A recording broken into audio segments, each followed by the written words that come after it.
Hey everyone, thanks so much for joining me today. I have a good friend of mine from way back in the day joining us today, Matt Warner, who works in organizational management with a variety of different companies. And we're going to talk today around just the health of organizations and why some of that the healthiness gets overlooked, and around the cohesion of good and healthy teams. So thanks so much today for joining me, Matt. I really appreciate it. Yeah, no, I'm looking forward to this. This will be fun. And it's kind of a flashback to younger years. Right? Yeah. Yeah, it's really fun. Yeah. So if you want to just give us a layout of kind of what you're doing with companies today, what you're seeing as trends for the small businesses. Yeah. So I help CEOs or executives or leaders of teams transform their organizations primarily through team cohesion and then organizational clarity. And what I've noticed with most teams, and it's totally fair, even with small businesses, is that what can often happen is if you're not careful, you downplay how significant healthy is, or you downplay how important it is that the team really is united, or the word we use is cohesive.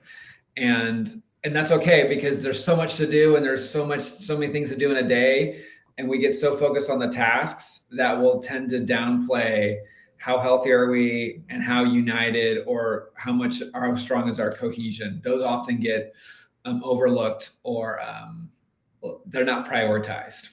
Right. Why do you think that is?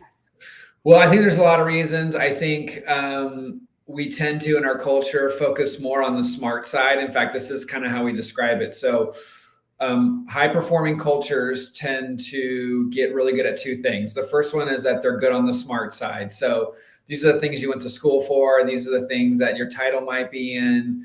And every organization, usually the ones that are high performing, are really good on the smart stuff. So it could be finance, strategy, technology, all those things.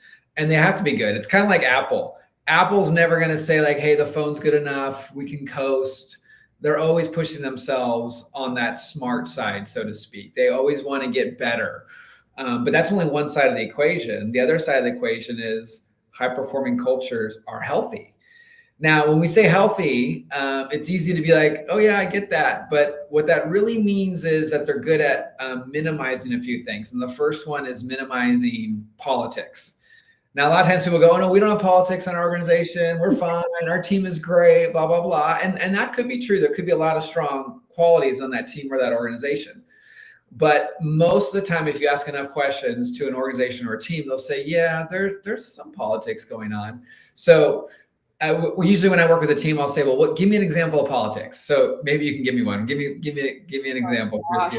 I feel like there's so many different ones out there and we could talk to, but I think a lot of them is some of those favoritisms to, certain people in the organization that maybe don't do much work, but they're in with the managers or in with the owner. Yeah.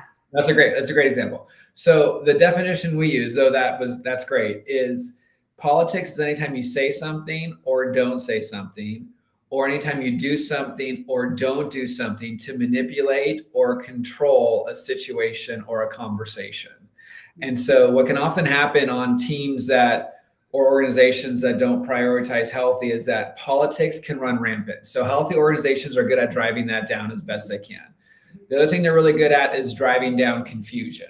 So what's an example of things that can be confusing with the companies or the people you work with, Christy? I mean, a lot of it is I've seen with just, nobody's communicating clearly. You find out of things afterwards, or there's a certain group of people that know something that the rest don't know quite yet. Yeah. Sometimes it can be even as simple as, sometimes it's not always clear in every organization, what is the top thing that my boss wants me to make sure that I have fully execute on it this week or the next 2 months or 3 months. Sometimes that's not always clear. So healthy organizations are really good at driving confusion down. And so what happens is when there's lots of politics and lots of confusion, and I'm going like this because I'm used to my diagram, but I explain this, is is there's usually morale starts to get impacted. So people aren't bringing the same energy to work, and then productivity starts to get impacted. And so what that often means is people are quietly quitting, or they're still going to work, but it's not nearly the energy that they used to have. And then when a lot of that is going on, then there's often turnover. Mm-hmm. And if you had to guess, when there's a lot of politics and a lot of confusion, who do you think are the first to go? It's usually your best people. Yes, it usually is. And here's why. Because they're usually pretty good at spotting the politics pretty early on. And then because they're high performers, they're usually pretty well networked. And so other opportunities will come up just naturally. And if there's a lot of politics and a lot of confusion, if it's not healthy, they'll go, you know what, I think I'd rather go somewhere where this doesn't feel like this. And so they'll go somewhere else. Now, of course, sometimes people will leave and it may have nothing to do with like politics or confusion or being unhealthy. But high performing organizations, even small businesses, are really good at figuring out what do we need to do to get healthier.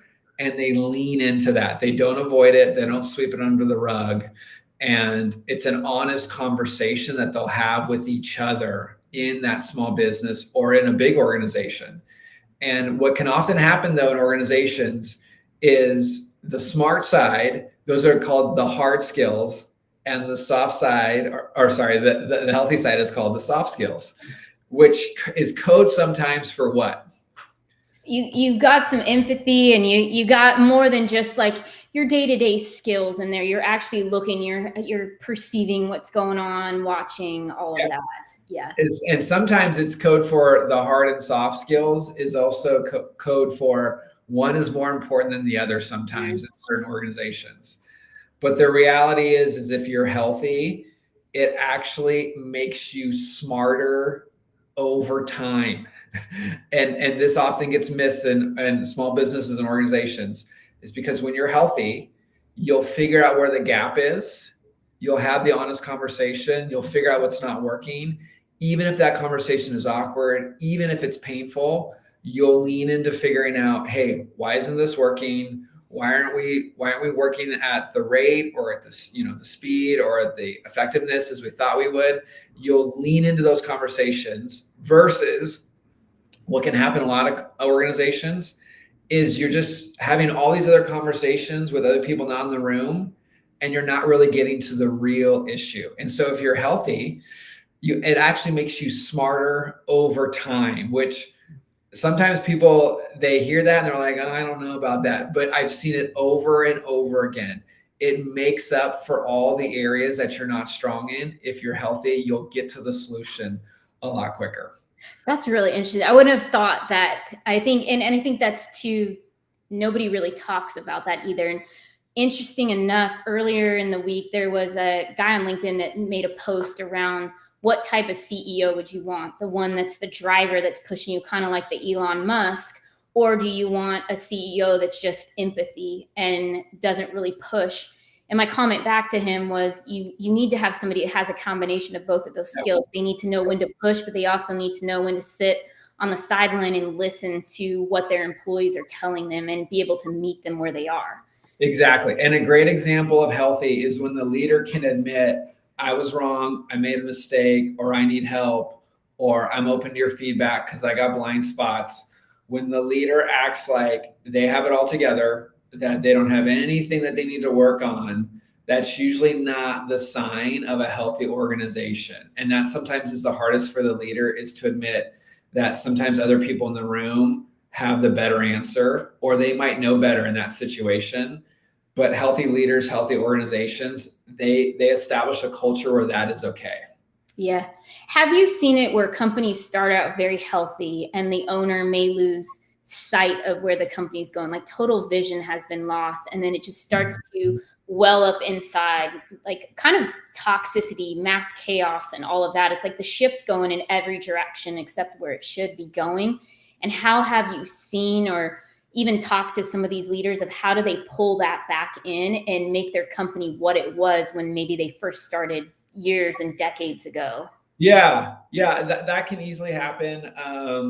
Yeah, and Patrick Lencioni, who I use a lot of his material, he talks about how companies need to get really good at what are called, like he calls the 6 critical questions, and these are kind of foundational to make sure that an organization doesn't steer too far away from where they want to go, and so one of those is like, well, what do we do? Like, and then how do we succeed? And so the how we succeed and what do we do, those can be really helpful, because if you're really clear on this is how we succeed, then you can use those as your filters or your strategic lenses for any big decisions or any big new seasons that come to the organization or the small business. So a classic example, this is a fun one.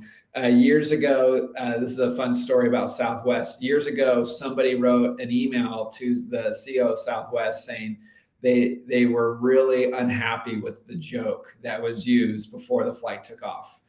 And the CEO at the time wrote a one email response back. And the one sentence response back. It was, "You'll be missed." And sometimes people hear that and go, wow, that's really bad customer service, or I can't believe they did that. But for the CEO, is really clear. Their humor is one of the differentiators of their culture. In fact, it's what makes them very unique from all the other airlines. And so the CEO is not going to be apologetic about the humor and the jokes, because that's what they do. That's part of their culture. That's how they succeed. They've defined that clearly for themselves. And so that can really help organizations or even small businesses, is like, hey, what does this look like for us to succeed? So that, 2 years from now or 3 years from now, we are really clear and we don't wander too far away from that. So maybe to answer your question, that could be one way, is making sure everyone's on the same page with that, especially the leader. But the other thing too that can really help is, and this is a big part of the work that I do, is making sure that the executive team, or in this case, it could be any team really, but the executive team is really united and has cohesion. And that really comes down to 5 behaviors. And the first one, and this is the one that's the most important, but it sounds so like kumbaya-ish, that sometimes leaders hear this and they go, well, we're fine, we don't need to worry about it. Yeah. But the first behavior is trust. And it's not predictive trust, like, oh, I know Christy, she's great, send her the offer, we don't need to call her references. That's predictive trust. But the part of trust that healthy organizations, small business have, is called vulnerability-based trust. And this is where you say what needs to be said in the moment. So the hard thing, maybe the scary thing, maybe the dangerous thing, you go there, versus politics, where we just don't say what really needs to be said. So that you have vulnerability-based trust on your team if you can hear things like, I made a mistake, or I'm wrong, or I'm glad you spoke up because your idea is better than mine, or hey, you're really good at that, and can you show me how you do that, because I know that's more my job, but I really admire that about you. Or hey, I crossed the line there, I said that with way too much of an edge, I apologize. When you hear things like that, then you know that you've got vulnerability-based trust. And now that sounds maybe like very basic, but it's so important, because if you don't have that, the next behavior is healthy conflict. But if you don't have that ability to be vulnerable and to admit when you're wrong, or you made a mistake, or that someone else's idea is better, then you're not going to have healthy conflict. So that's the foundation, but it is so important. And I think we talked about that a couple of weeks ago. Even you gave the example of you pull everybody into a boardroom and they're like, hey, do you have anything to say? And twiddling their thumbs, nah, it's all good. And you got a dumpster fire going on in the background. Yes. And then that one guy at the end finally is like, yeah, actually it's terrible. And everybody else like, yeah, I totally agree with you.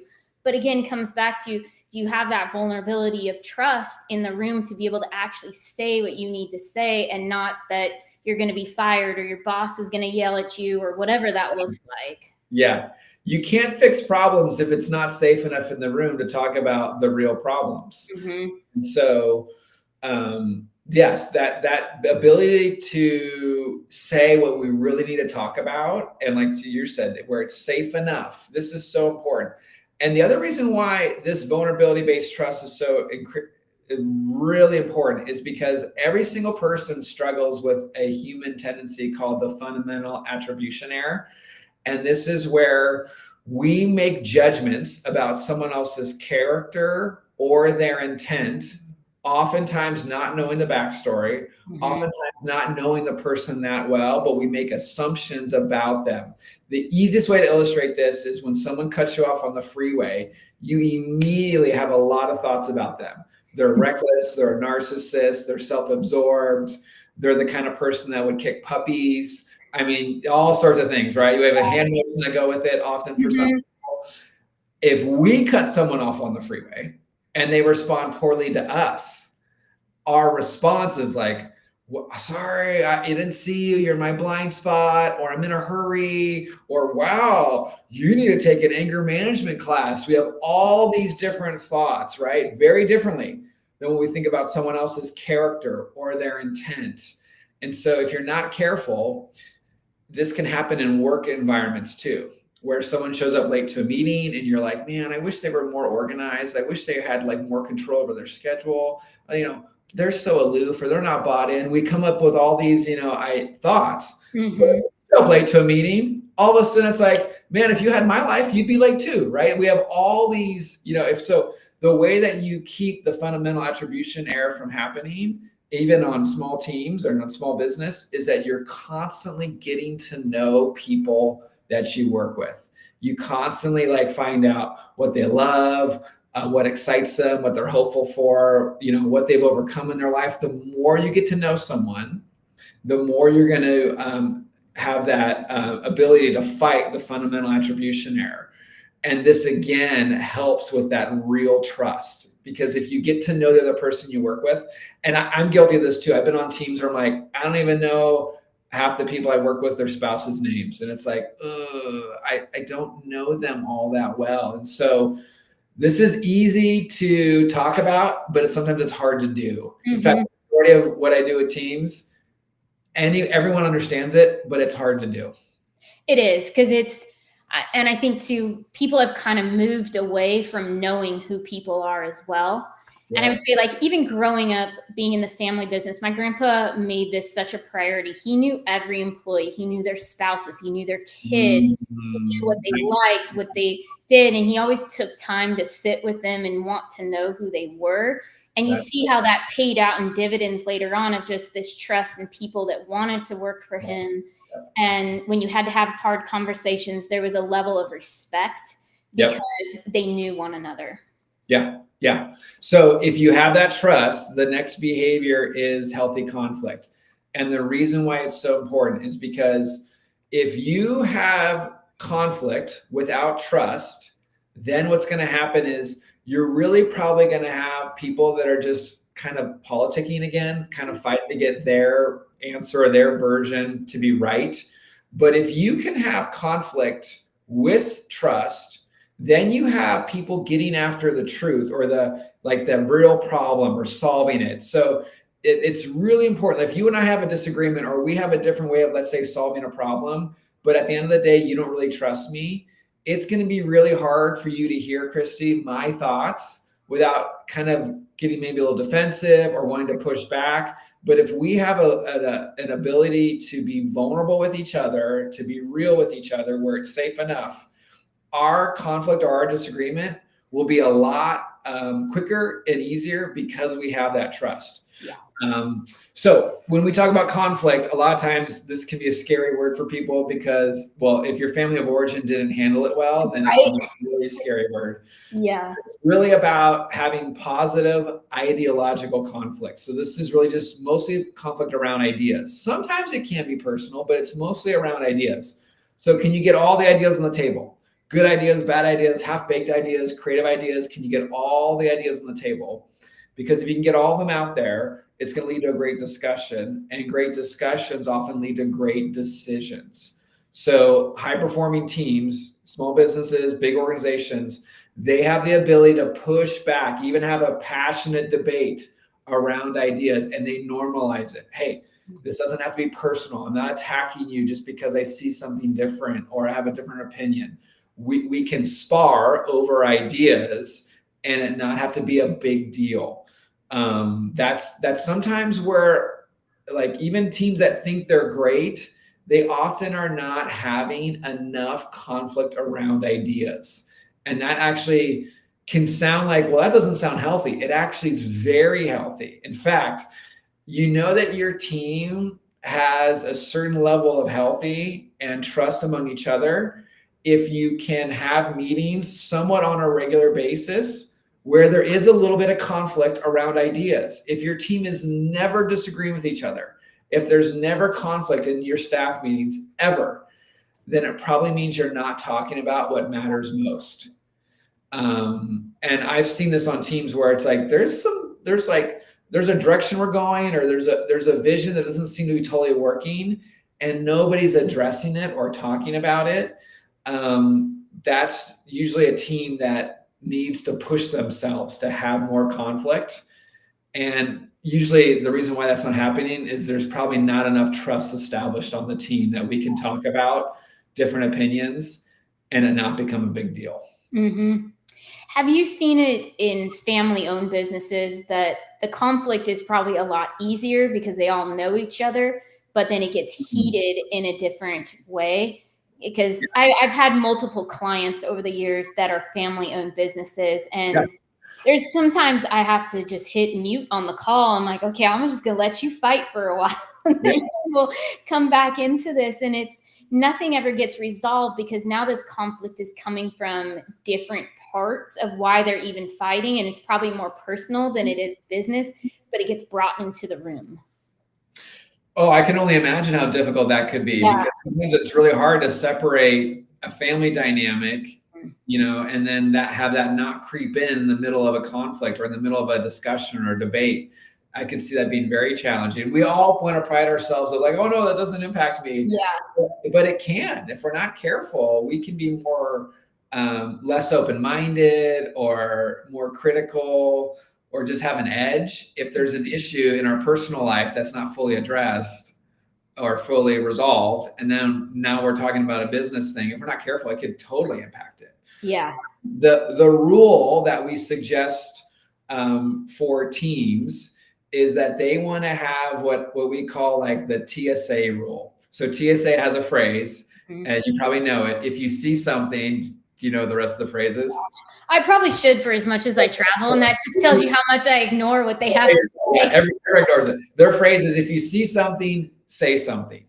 And it's the same thing on a team or in a healthy organization. If you see something, feel something, or hear something, and it's like, I think we need to talk about that, the healthy teams just go for it. They just bring it out. And of course, your tone matters, how you say it, say in a respectful way, all that stuff matters. But those healthy teams, they're not afraid of it, and they lean into it.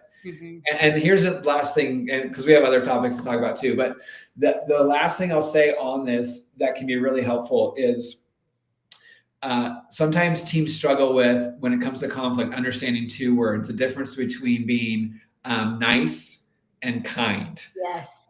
How would you, if I had to put you on the spot, Christy, how would you define the difference between these two words? So it's really funny. I have one of my close friends always tells me, she's like, you're kind, but you're not always nice, is what she'll tell me. And she's like, and I think that's good. And one of my other friends, he'll say the same thing. He's like, you're always very kind, but you don't always show up as nice, but they respect that. Because you're being kind because it's coming from a heart, but not showing up nicely might be having that hard conversation, saying something that is not nice in their eyes. Yeah. But yeah. No, that's great. That's great. You have people that are saying that to you. So being kind. In the beginning, because I'm like, wait a second. Yeah. I realized now that we're good. Yeah. The way we like to describe it is being kind is it means you care enough about the person, the team, or the organization to speak the kind truth in real time. So not 6 months from now but in real time. Like a good example, hey, your presentation was really strong. It was really great. But that last 5 minutes, it really felt like you were kind of winging it. And I don't know, maybe I'm wrong. Maybe you had that part practiced and rehearsed, but it just kind of came across like you were winging it. But is that right? And they go, yeah. And it just means you lean into that. You're not afraid to like speak the kind truth in real time. Again, because you care enough about the person or the individual or the team or the organization to say what really needs to be said. Most teams are not having enough conflict. And so one of the ways you can do it, one of the tips is in a meeting, if someone's being really quiet, you just ask them, hey, Christy, you haven't said anything yet. You have really good ideas. What are you thinking right now? What's on your mind right now? You're just mining for conflict. You're just seeing like, do I need to pull it out of someone? Is there silence a sign that they're not on board or they're not bought in? The other one too that can really help teams is as soon as your team starts to debate, have like a passionate debate around an idea, someone needs to stop and say, hey, this is great. I'm so glad we're doing this. This is going to make us better as an organization that we're doing this. So someone has to just affirm it in real time. That can be really helpful for teams. Well, and it's always fun being the person that calls people. I've done that in a lot of group settings. I'm like, hey, you haven't added much to the conversation. You usually have great ideas. And you just see this look of horror come over their face sometimes of like, oh gosh, I'm not prepared for this. Or Sure. Yeah, or you have people that are, I'm having an off day, and if I say what I want to say, it's going to come off not the right way. I've had people tell me that too, and they're like, I would rather keep quiet this round and then come back to you later when I've sorted out a few things, which I highly respect too. Yeah, that's a great thing for someone to say, like, hey, I'm not sure all my thoughts are going to add value. They might be really critical right now, so let me think on that a little bit more. That's better than no, like I'm not doing that. Or somebody being like, let me tell you what I really think, and this is stored up anger for the last 2 weeks of whatever the project is. Sure. Yeah. That's not good. Yeah, that can happen on teams like where, they're not addressing enough. They haven't built enough trust. And so they submarine each other in the meeting all of a sudden where like now it becomes really personal. And it's like, whoa, where did that come from? Mm-hmm. Yeah.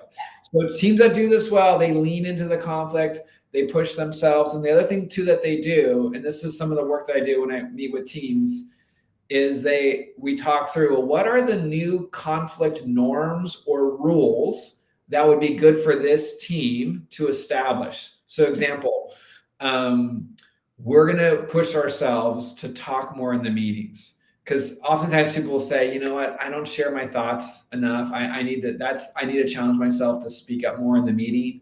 Or sometimes people will say, like, I want to make sure, like, if I have a different idea, if someone gives a different idea, I'm not always going to push back. I'm going to listen. I mean, they might have all sorts of new norms. It could be like our conflict rules, like what's said here stays here. So like if we have a meeting, I'm not going to tell everyone else later, oh, well, Christy said this in the meeting. Can you believe that?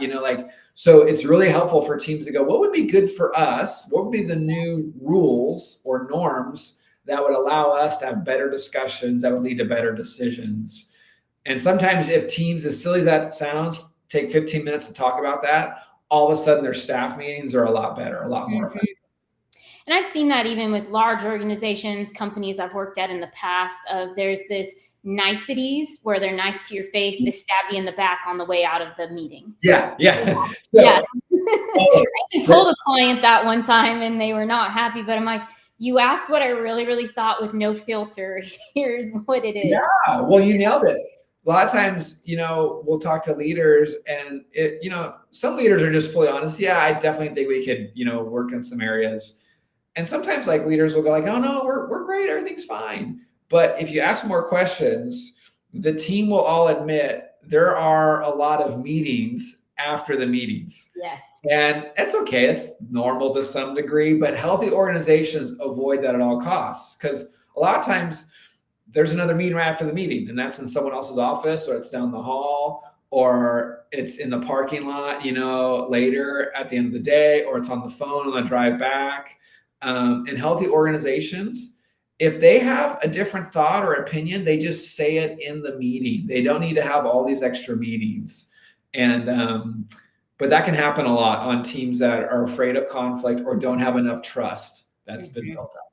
Yeah. So the next behavior is if you have that trust, and then if you have conflict, healthy conflict, it then allows you to have what I would call active commitment. That's the next layer up. And this is kind of like a triangle. So that's why I'm going up. But if you don't have like healthy conflict, then it's going to be really hard for the team to be actively committed to something because they're not often getting their full thoughts or ideas out on the table. Now, the other thing that's really important to establish is however decisions are made in that small business or that organization, it's fine. If the leader decides, or if it's sometimes it's a vote decision, or if the leader says, hey, Christy, you go research it, come back next week and tell us what you think would be best for this decision. However that decision is made, what commitment looks like is nobody's going to get thrown under the bus later for that decision or for what was said in that meeting.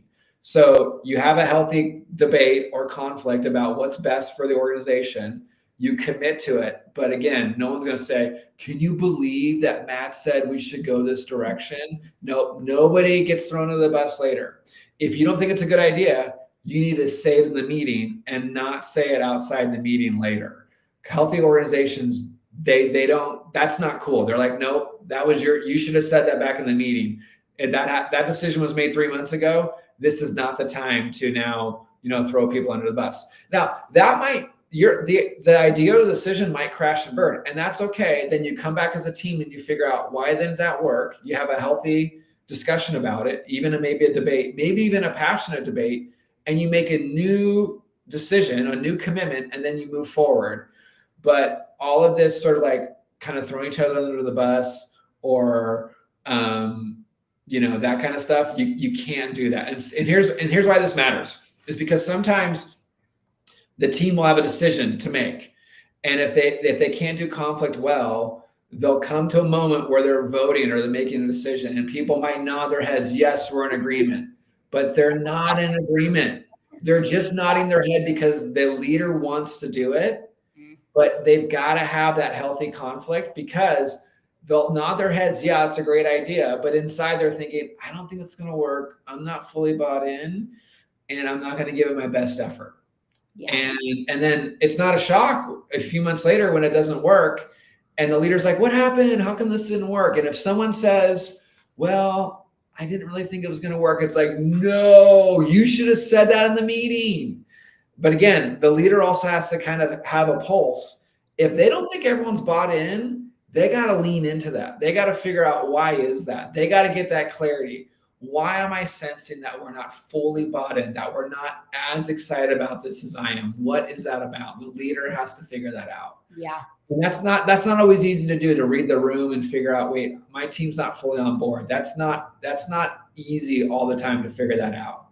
No. And I think people, they can hide really well to, pretend to be enthusiastic about a direction they're going, just to like get through the meeting and move on to what they have next for that day with that limited buy-in. Or, I mean, I've even been part of projects and things where I'm not fully bought in. I'm bought in enough where I'm like, all right, let's evaluate this, but I don't think that this will be successful. Yeah. But I want to be proven wrong. Yep. So a phrase that can be really helpful, and this is a phrase that I think it was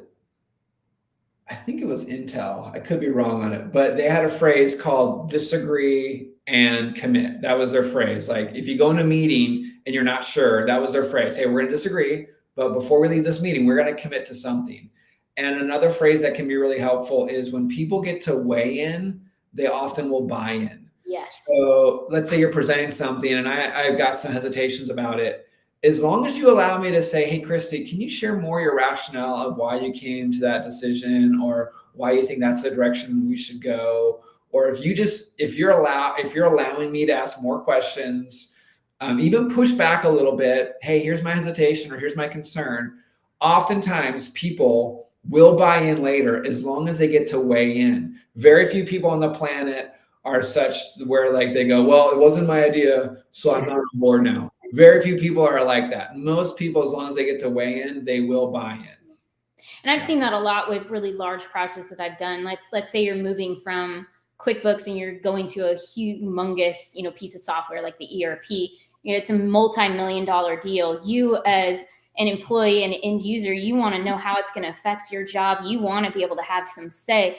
And when I've worked with organizations where the executives are making all of the decisions and they don't want anybody else to weigh in, a lot of times those implementations fail because everybody is, well, you didn't ask us, and this doesn't do X, Y, Z for us. It makes our work harder, versus the ones that want their subject matter experts to come into the room and say, hey, tell us what you like, tell us what you don't like, ask all of the questions. We want this to be a team effort to see what's going to make us all successful. Yep. No, that's so true. Yeah. So the reason why all these build on each other, that foundation is trust. And then if you have trust, you can have healthy conflict. And if you have healthy conflict, then you can get real active commitment. Okay. It's not passive. It's not like people just nodding their heads, but you have real commitment on your team. And the reason why these are all important, and especially in this order, is because the next one is accountability.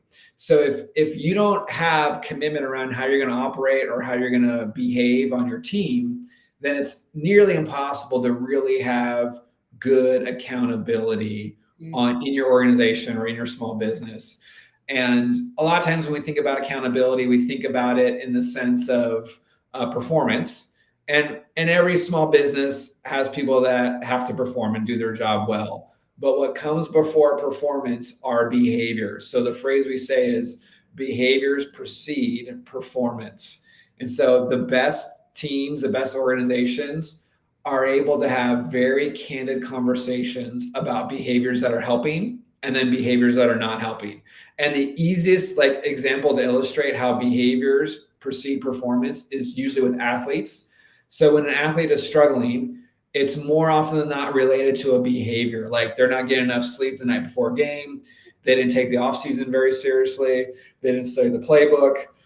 They're not working on a skill set that they've got to get better at, and so it's usually related to behavior. So again, healthy teams, healthy organizations are able to have very candid conversations about, hey, here are the behaviors that are helping us, and here are the behaviors that are not helping us.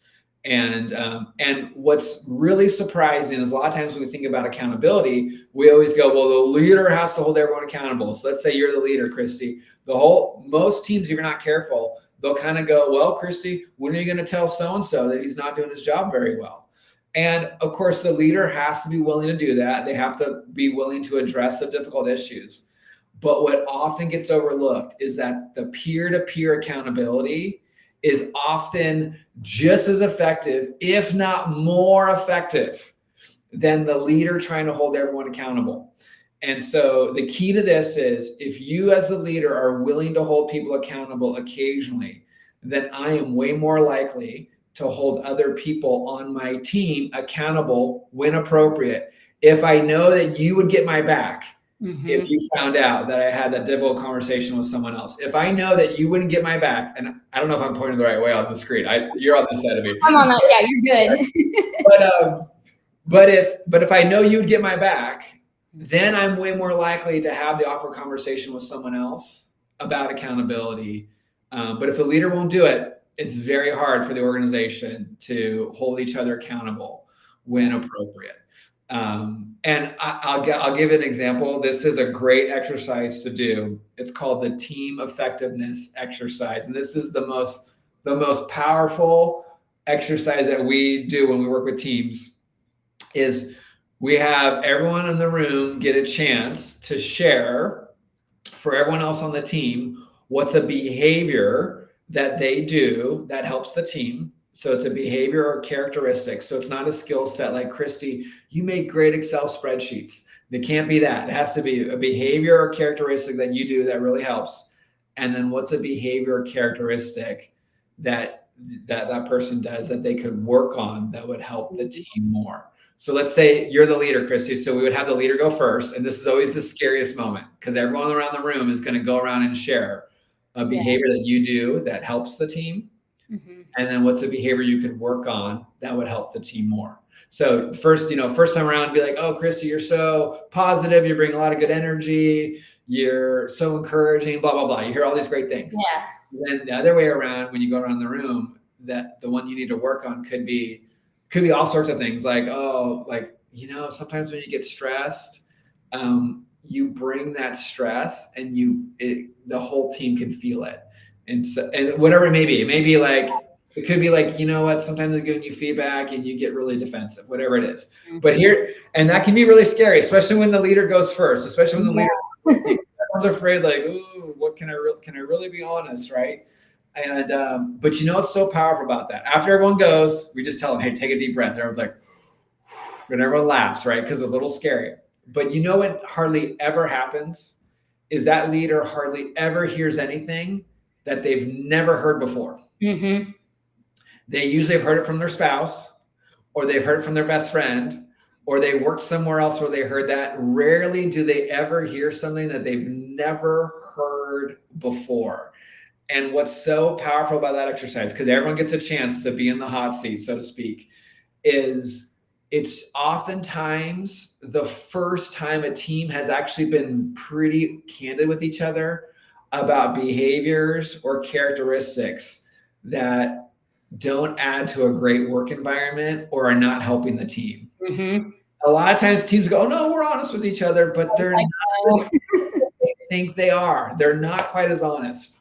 And so it's a great exercise, because for a lot of teams, it's like the first time they're like putting their like foot or their toe in the water when it really comes to accountability.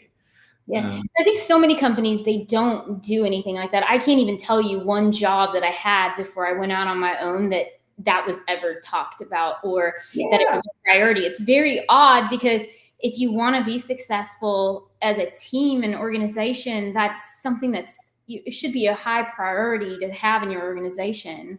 Yeah. Oh, there's so many conversations that are not taking place on most teams that probably should be taking place. Yeah. And the leader has to model this. The leader has to create a dynamic where they're saying, hey, guys, we just finished like last quarter. Is there anything that I could be doing that would be helping this team more? And if the leader can establish that kind of culture where the leader models, hey, I'm open to your feedback. I know I'm not perfect. I know I got blind spots. I know that there's a bunch of things I could probably improve on. If the leader is willing to model that, that's also another form of vulnerability, is just being like, hey, I'm open to your feedback. If the leader can create that dynamic, then it's amazing how everyone else on the team can kind of go, oh, I should probably do that too. I should probably ask other people for feedback. And that really makes a big difference if the leader is willing to set that as an example. Yeah. Oh, I bet. Yeah, there's a trickle down effect like everything else, and people want to follow that and be on board with it. Yeah. Let me say one more thing too, is that sometimes we fool each other as individuals or as leaders when it comes to the topic of accountability. So here's what can happen.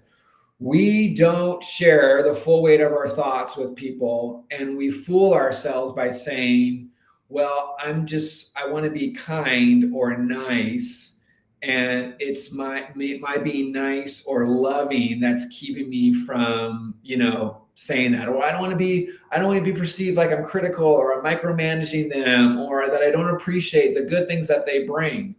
When in reality, if we just took a little bit of a deeper look, what's often underneath that is it's a little bit of fear, a little bit of fear of, ooh, I might say something that they may not receive well, and that makes me feel really uncomfortable. And that's keeping us from saying the thing that we probably need to be saying on our teams. It's a little bit of fear, or it could be people pleasing, which I have plenty of in me, or it could be a fear of conflict, or what if they just don't respond well? And now it gets worse. Like, oh, never said it. Like the thing and it's keeping us from saying what needs to be said. The other thing too that's important on this topic is, if we know something that's going on in our team, let's say it's a coworker, let's say you observe something in me that's not helping the team, or it's not helping my career development, or whatever it may be, and you never share it with me, Christy. But we've worked together for years, and but if you never share it with me, and let's say I get fired one day. Yeah, it was great that we got lunch a bunch of times and we had fun at like the company, get-togethers and outings and the Christmas parties. But if you knew the whole time there was something that I probably needed to hear that would help me, and I get let go or whatever it may be, you weren't being that loving to not mention it to me. Well, it's such a disservice to you and for both parties in a lot of ways of, hey, not being bold enough to share something that's important, but because fear got in the way. And now this other person has to take the kind of the brunt of that because maybe it was something that would have helped them stay on if they had just known. Yeah, exactly. Yeah. And yeah, it's like the 3 seconds of courage that it would take to start that conversation is often the biggest moment. Can you even start it? And of course, your tone, how you say it, how humble you are in it, how you can admit too that you've got blind spots and you got things you need to work on. Of course, all those things matter. But yeah, the 3 seconds of courage is often what's really needed to have that conversation. Yeah. And so the last behavior is results. And that's kind of like almost self-explanatory, but sometimes in organizations, especially for the leader has to model that the results really matter. And sometimes people hear this and they go, well, duh, of course. But sometimes what can happen on teams is if you're not careful, what can happen is like, oh, well, this company is so great. We've arrived, or I got the position I wanted. And so results don't matter as much now. And so there's a lot of ways that you can fight, you can kind of push against that if that culture is there. But the most important part when it comes to results is that the leader has to demonstrate that the results really matter. Because if the leader doesn't really embody that, the rest of the organization, they'll feel it, they'll notice it, and it creates a totally different culture. So results, of course, the leader has to show they matter. But what can sometimes happen is if the leader focuses on that too much, then all of a sudden, all these other things we just talked about can get pushed aside. Like there's still got to be vulnerability-based trust. We still got to figure out how to do conflict in a healthy way. Like it's not just because results matter so much that all of a sudden now we don't care about anything else. But the leader has to model that. Yeah, that makes sense. Because you see things go sideways and all that laziness creeps in. If they're like, oh, we hit that milestone that we wanted, it's good enough for now, I don't really care about doing more. And then your team is left to think, okay, well, what's going on now? Because we were so quickly running towards this goal over here, and now nobody really cares anymore. Why does any of the work that I do matter? Yep. And so usually when I'm working with a team or a leader, I'll go through what we just talked about, these 5 behaviors of a cohesive team.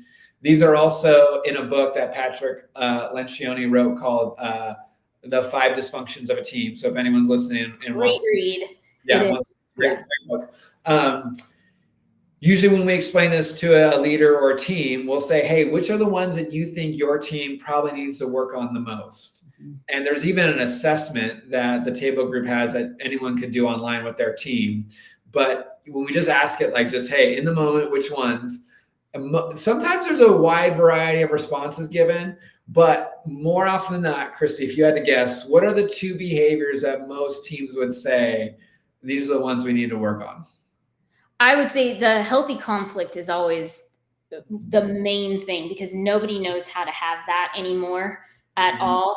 And then I would say, trust maybe. Is it that one's mentioned a lot too, but which one that's mentioned more than that is accountability. Okay. And there's a good reason for that. Most people don't wake up in the morning and they go, I can't wait to tell Christy all the things that she's doing that's driving me nuts at work or driving the team nuts, right? Just how like nobody typically wakes up and goes, I can't wait to tell my neighbor my unfiltered thoughts about their front yard, right? Like most people are just not wired that way. And so it's okay. That's normal. But what healthy organizations, even small businesses are really good at doing is saying, okay, this might be an area that we need to improve on. So we're going to lean into it. We're not going to ignore it. And what can really help small businesses, big organizations, is going, okay, if this is a behavior that we need to work on, whether it's trust, conflict, commitment, accountability, or results, What are we going to do now?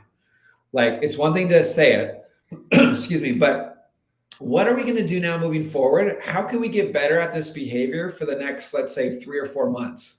What would be some real active next steps that we could take that would help us do conflict better or help us trust each other better? What would that look like? And Yeah. if teams are willing to have that conversation, a lot of times things actually feel like they're getting better like a few months down the road. But if they don't have that conversation, nothing really changes. Mm-hmm. That makes sense. Yeah, because you have I had a conversation with somebody about this the other day. You're creating movement, but there's no momentum. So you're just kind of, pedaling in place and not going anywhere. Yeah. Yeah. Yeah. In fact, one of the best practices that I do when I work with a team is we'll put together like a playbook. So all these significant conversations, like what we're having and other ones, we'll actually like put on a piece of paper, hey, what's going to be different now as a result of this? Mm-hmm. And they just start talking about it as a team. We put this on a playbook, whether it's behaviors or conflict norms or like how do we behave as an organization, whatever it may be. That's on this playbook. And then we recommend they read it before all of their staff meetings. Not like you have to read out loud, not spend all this time, but just glance at it. Look at all these new commitments you made. Because if you don't do that, you'll have these great conversations, but nothing will change down the road. Oh, and I forgot to say one more thing too. When I gave the example of the team effectiveness exercise where everyone shares the behavior characteristic, after this, and this is gold, everybody has to share, hey, here's what I'm going to commit to working on.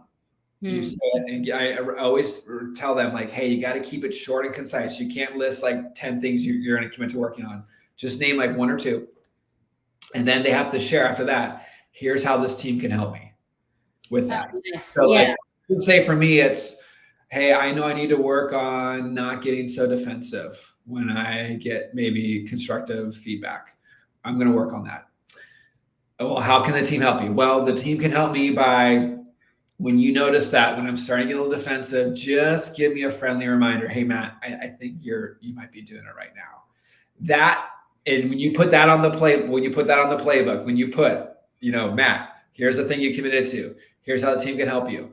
It's amazing how much can change in just a few short months when everybody is vulnerable enough to say, here's what they're committing to working on, and here's how this team can help me. It's amazing what a lot of bad habits start to get resolved because of that, and how there's more trust on the team because everybody's aware now, because it's more of a conversation. Everybody's aware that we've got blind spots, that nobody's acting like they have it all together. That exercise is so powerful. I like that.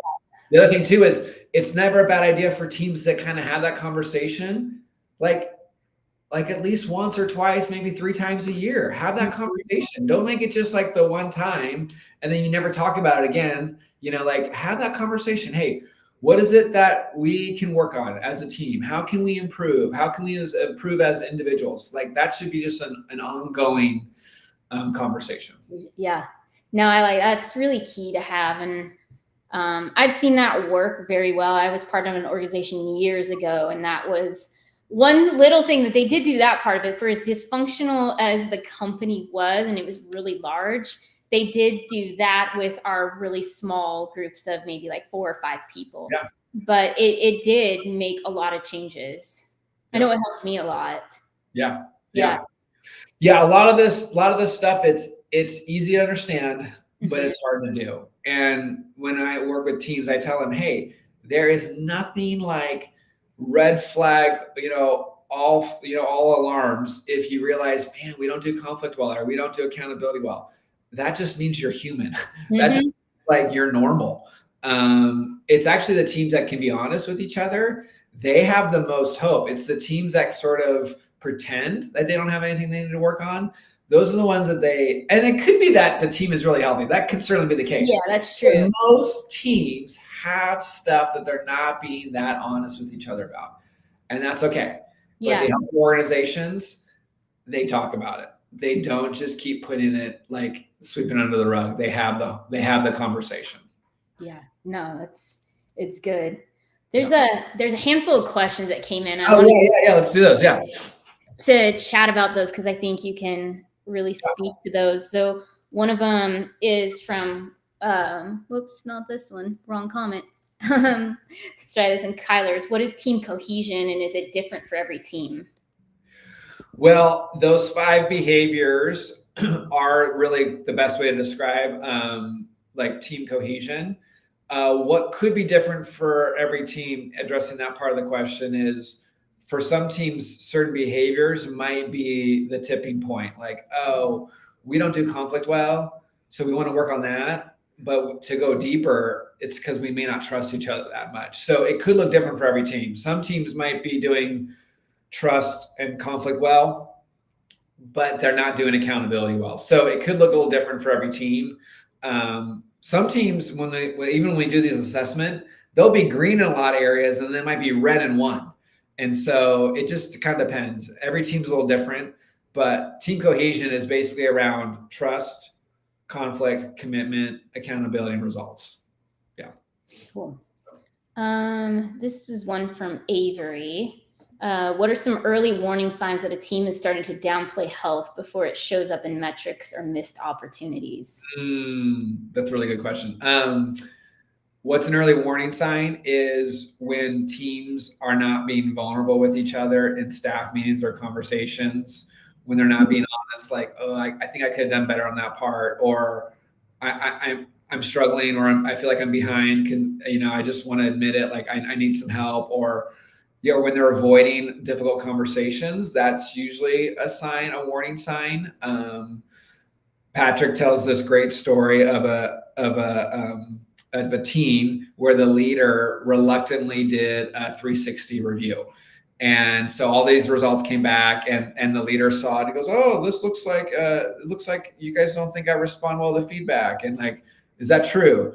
And everyone's like, "No, we think you're great." So anyway, that whole thing happened over and over again. And eventually someone spoke up and was like, "Actually, I do think you could be more approachable. Do you guys feel that way?" And everyone's like, no, they completely threw him under the bus, right? Later on, this company, kind of blew it. The whole company suffered. And New York Times said, well, it's because they made some strategic errors. And Patrick writes in one of his books, he's like, it had nothing to do with that. And it was all about the leader's inability to be vulnerable and receive feedback and to admit that they have things they need to work on. That was the bigger issue. And they may not have made some good decisions, but that was the bigger issue that needed to be addressed, and it never really got addressed. So that might be like early warning signs if the team can't be vulnerable with each other, or if they're avoiding conversations. And then let's see, Avery had one other one too that was good. Do you think some leaders confuse alignment with agreement, and how does that misunderstanding hold teams back? Yeah, so that's a good question. You don't always have to agree in a conversation or in a decision. Like, teams are usually made up of people that have different ways of processing things, different ways of thinking, different ways of looking at solutions, or that's okay. But whatever decision is made, they need to be all committed to it. So that's where that conflict piece comes in, where we can hopefully push back on ideas and get allow the best idea to get to the surface. But whatever decision is made, you need to commit to it. So you don't always have to agree, and that's okay. But you do need to be committed to whatever that decision is. So I don't know if that answers the question exactly, but sometimes organizations can get confused on, well, everyone has to be aligned on this, or everyone has to agree. Well, there does come a point where you go like, no, we're making a decision, we're moving forward. So it's not like we're voting for 100% agreement on things. That's not always going to happen. And then Kyler had another one. Does the methodology work with organizations of all sizes, or is it different for larger, more complex companies? Those 5 behaviors, they work with small teams, small organizations, and big ones.